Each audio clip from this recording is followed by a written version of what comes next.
Saudara-saudari terkasih, apakah saudara sudah memulai hari ini dengan penuh sukacita dan punya niat untuk berbuat baik meskipun kecil? Semoga Tuhan memberkati niat baik saudara. Saya ingin kita merenungkan dan bertanya diri. Pernahkah kita bertemu seseorang yang kemudian kita sadar bahwa apa yang dia inginkan itu persis seperti yang saya inginkan. Apa yang membuatnya bahagia persis seperti yang membuat saya bahagia. Misalnya, hidup dekat dengan alam, hidup dalam ketenangan, keheningan, tidak bekerja dari jam 9 sampai jam 5 sore, tetapi hidup dengan memelihara, dan kemudian sungguh-sungguh bisa menikmati ciptaan, tertarik dalam hidup rohani, dan merasa bahagia dengan dirinya sendiri. Pernahkah Anda mengalami hal itu? Bertemu dengan seseorang yang sungguh-sungguh mirip dari cara pandangnya, kesukaannya, dan sebagainya. Apa yang Anda rasakan kemudian? Pasti kemudian merasa tidak sendiri, ada temannya, ada orang yang berbagi, dan pasti akan dimengerti. Karena ketika berbagi nyambung. Dan pasti kemudian merasa senang sekali. Dan bukankah sebetulnya itu yang Anda cari ketika Anda menentukan pilihan untuk hidup bersama dengan pasangan Anda? Karena dengan cara demikian kemudian hidup sungguh-sungguh tidak sendiri. Bisa dibagikan. Semua cerita dibagikan dan dimengerti. Dan bukankah itu sebetulnya inti dari sebuah kehidupan? Kehidupan menjadi sempurna ketika kita bagikan.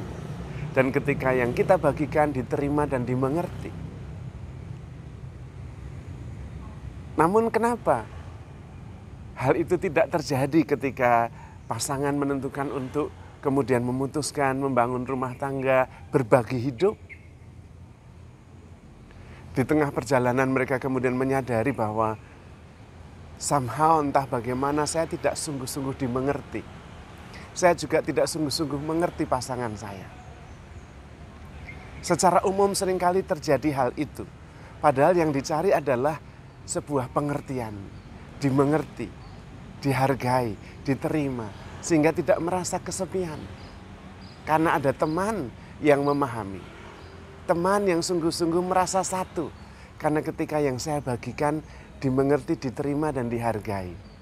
Bukan dengan sengaja. Mungkin pada waktu pendekatan, PDKT, pacaran, kita sengaja berusaha. Tetapi ini sebuah tindakan effortless. Sungguh-sungguh secara natural saya itu mirip, dimengerti, dipahami. Apa yang dibicarakan itu sungguh-sungguh klik. Nah, kalau kita menemukan orang-orang seperti ini, dialah sahabat sejati kita. Sayang dalam perjalanan kita kemudian sadar bahwa entah bagaimana somehow tidak sepenuhnya dimengerti, tidak sepenuhnya juga mengerti. Apa sebetulnya sebabnya? Sebabnya karena kita berpikir. Dan di dalam berpikir itu yang terjadi adalah dikotomi, pemisahan, penggolongan. Ini baik, ini tidak baik, ini benar, ini tidak benar, ini menyenangkan, ini tidak menyenangkan, ini kawan, ini lawan. Itu pikiran. Bukan tidak penting, itu penting. Itu untuk survival, penting sekali.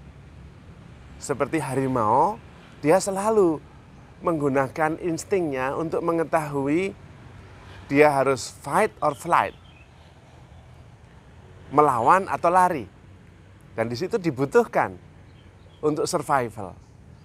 Tetapi kita tidak sungguh-sungguh membutuhkan pikiran hanya untuk survival. Karena itu seringkali pikiran itu melampaui, overthinking. Apa yang seharusnya kita butuhkan untuk survive. Semuanya dipikir. Dan karena itu terjadi pengkotak-kotaan. Terjadilah kesalahpahaman. Tidak mengerti, tidak paham. Dan kemudian kesepian. Tidak bisa simply live. Karena ketika kita berpikir kita tidak sungguh-sungguh hidup. Berpikir itu penting tapi untuk survival saja. Kita perlu terbuka terhadap kehidupan, sadar. Nah, kuncinya adalah sadar. Sadar bahwa saya hidup. Dan kehidupan itu hanya ada sekarang ini, saat ini. No next.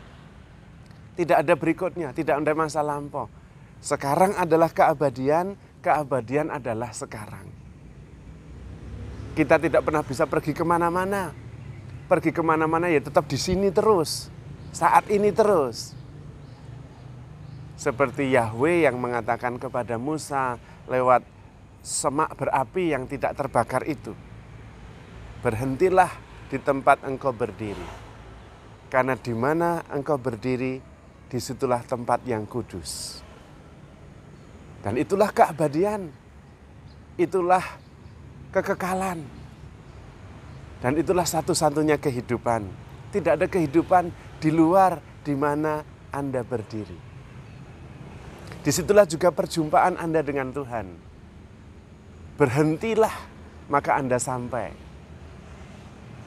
Tenanglah, terbukalah. Mengharapkan segala sesuatu,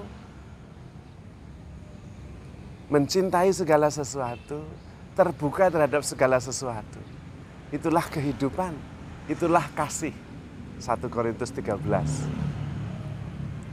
Ketika kita berhenti berpikir, kita hidup, kita sadar. Dan kita perlu sekedar hanya hidup saja, cukup. Tidak usah berpikir macam-macam. Berpikir hanya perlu untuk survival. Maka kemudian kita sungguh-sungguh hidup. Tidak ingin pergi kemana-mana. Karena tidak bisa pergi kemana-mana, ya ada di sini terus. Di dalam sini. Di sini juga terus. Tidak ada juga masa depan. Tidak ada juga masa lalu. Yang ada hanya sekarang saja. Terbuka dengan segala anugerah kehidupan dan mensyukurinya. Dan itulah hidup. Sayang yang sangat sederhana seringkali tersaput oleh kemunyekan pikiran. Sehingga kita tidak sungguh-sungguh ada di sini. Padahal ini satu-satunya kehidupan. Kita tidak sungguh-sungguh sadar bahwa inilah hidup dengan segala hal yang bisa disyukuri, segala rahmat yang bisa kita syukuri. Maka mari kita berhenti supaya kita sampai. Mari kita hidup sehingga kita tidak terbelenggu oleh pikiran yang muyek. Dan bisa percaya segala sesuatu, mengharapkan segala sesuatu, penuh dengan cinta kasih. Karena ketika kita mencintai, kita sadar dan kita hidup. Namun ketika kita terus berpikir, kita tidak sadar dan kita tidak hidup. Padahal kita begitu dicintai Tuhan, Tuhan bersedia mati supaya kita hidup. Kita hidup di dalam kepenuhannya. Maka simply live. Kurangi berpikir, cukup berpikir untuk survival saja. Dan handle yourself with care, because you are loved. Tuhan memberkati.